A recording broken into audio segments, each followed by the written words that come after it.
Hai, apa khabar semua? Kita jumpa lagi bersama Cikgu Masliza. Kita akan belajar pendidikan moral tahun 4. Jadi, marilah kita terus belajar bersama cikgu supaya kita mempunyai nilai-nilai murni yang terbaik. Jom!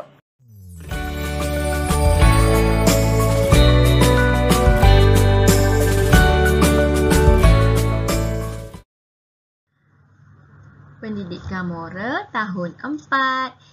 Sekarang kita dah masuk unit yang ke-6, iaitu hormat menghormati. Tema masih sama, saya dan jiran. Standard kandungan, hormat. Objektif pelajaran kita hari ini ialah cikgu harap murid dapat memberikan contoh perlakuan dalam menghormati jiran dan menghuraikan cara kita nak hormati jiran. Ini adalah dua objektif kita. Jom. Murid-murid, sebelum kita pergi tengok macam mana cara nak menghormati orang lain, jadi sebelum tu kita faham dulu apa itu perkataan hormat. Hormat ialah satu istilah. Hormat yang membawa maksud pandangan yang tinggi terhadap seseorang dengan memberi layanan yang penuh sopan dan berhemah kepadanya. Okey, kemudian hormat menghormati dalam kalangan masyarakat perlu dipupuk agar ia sentiasa segar dan terus diamalkan.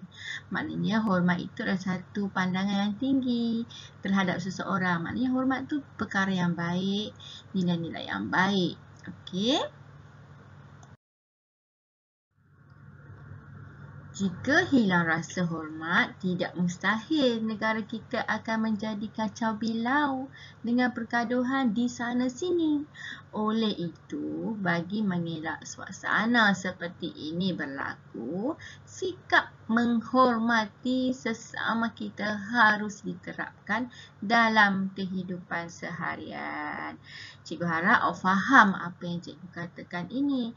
Jika kita tak saling hormat menghormati, tak hormat orang lain, akan terjadinya pergaduhan. Bila bergaduh, aman tak negara kita? Tidak, negara kita tidak akan aman damai. Jadi kita perlulah bersikap hormat menghormati dalam kehidupan seharian.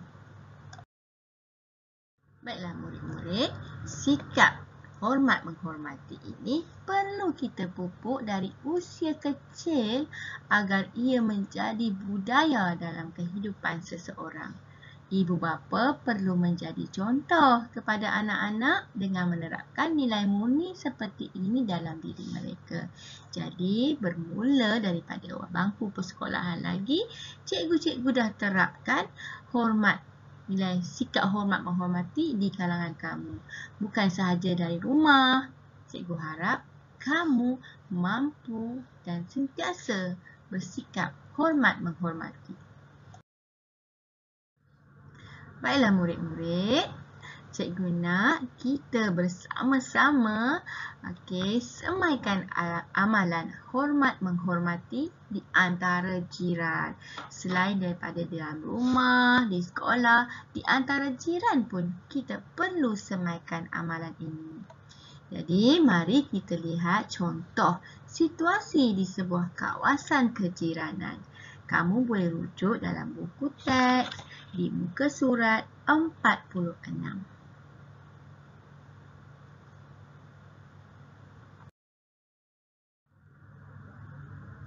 Baiklah murid-murid. Okey, dalam buku teks kita boleh tengok James sekeluarga baru berpindah ke Aras 12, Blok A, Pangsapuri, Setia. Keadaan rumah ini adalah seperti ini. Rumah Pangsapuri, maknanya rumah dia bertingkat-tingkat tinggi. Sebab itulah ada Aras 12. Aras 12 ni maknanya tingkat 12 tinggi kan? Okey, di Blok A. Jadi dia baru pindah, James baru pindah ke sini. Baiklah, kita tengok dialog di sini. Yang pertama, saya James, jiran baharu di sini. Saya Shanti. Saya Liang. Ini adik saya Liang. Selamat berkenalan, James. Okey, hari pertama James pindah ke rumah baru. Jadi nampak tak mereka bual dekat sini, dan ini adalah ibu bapa James. Pada keesokan harinya, Liang dan Shanti membawa James melawat di sekitar Pangsapuri. Kalau kamu tengok dalam buku teks, ini adalah situasinya di mana mereka sedang berada di depan pintu lift. Apa perbualan mereka? Mari kita lihat. James, jangan masuk dahulu.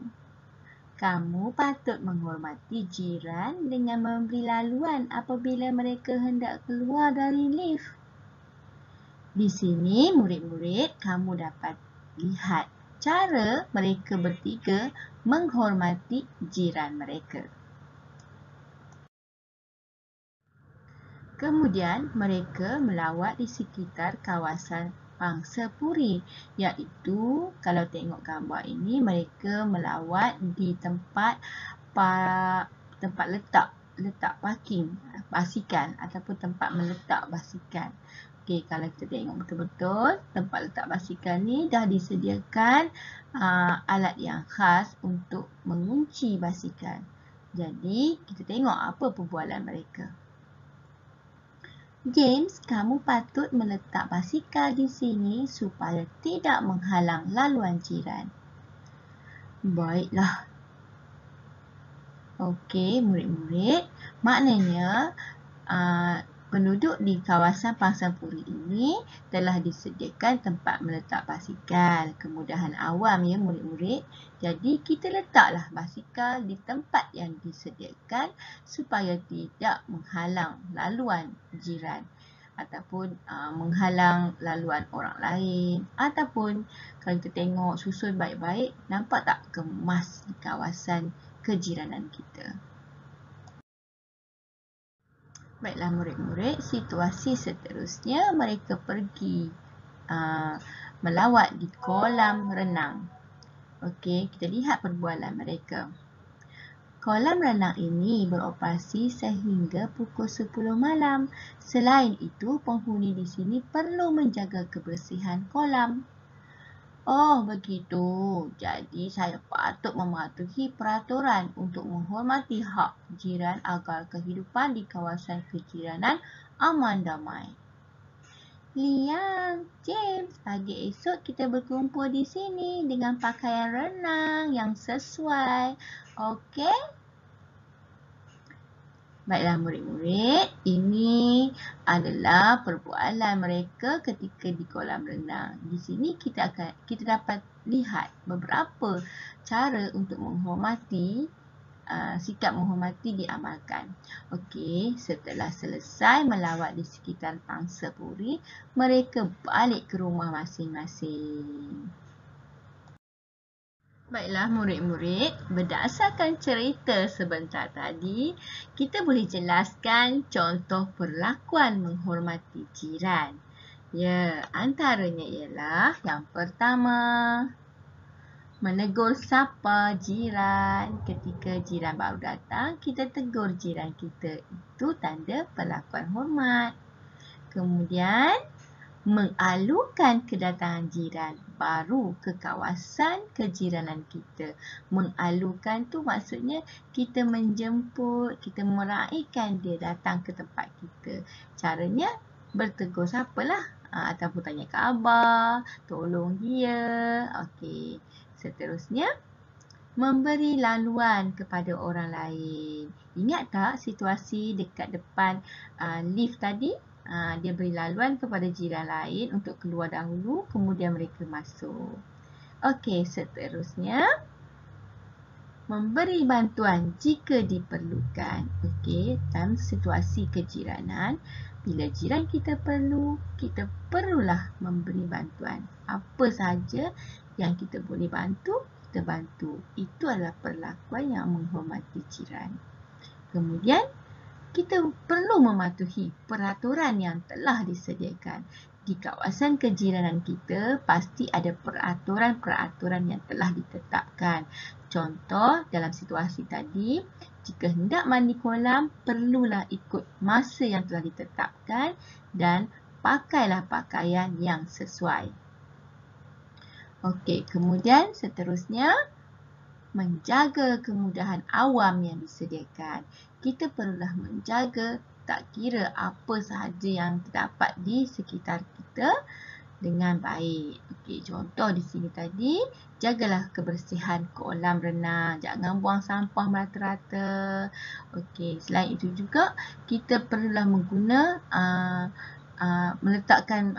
selain itu juga kita perlulah meletakkan basikal di tempat yang disediakan supaya tidak basikal tak kelihatan berselerak di tempat lain, ganggu orang lalu. Dan di kawasan kejiranan kita pula, kawasan perumahan kejiranan kita pula, kita tak perlulah buang sampah merata-rata. Okey, itu adalah peraturan yang biasanya ditetapkan. Okey, seterusnya, menghormati adat dan kepercayaan agama lain. Ini adalah penting. Jika kita nak hubungan di antara jiran kita baik, kita perlulah menghormati adat dan kepercayaan agama lain. Supaya, ingat tadi, hidup kita aman, damai. Murid-murid semua yang cikgu kasihi, cikgu ada satu persoalan nak tanya kepada kamu. Berapa kalikah kamu bertegur sapa dengan jiran kamu? Kamu boleh jawab soalan cikgu ini. Sama ada setiap hari atau sekurang-kurangnya seminggu sekali atau sekurang-kurangnya sebulan sekali atau tidak pernah. Yang mana satukah jawapan kamu? Baiklah murid-murid, jika jawapan kamu tadi setiap hari, cikgu pasti dan yakin kamu adalah jiran yang terbaik. Kalau kamu jawab seminggu sekali pun, masih lagi baik. Maknanya kamu masih kenal jiran kamu. Kalau kamu jawab tidak pernah, alamak, kamu perlu membaiki hubungan kamu bersama jiran. Okey? Cikgu harap kamu adalah antara jiran yang sentiasa menghormati jiran lain. Baiklah, cikgu akhiri dengan ucapan terima kasih dan kita akan jumpa lagi di video yang seterusnya. Bye! Jumpa lagi!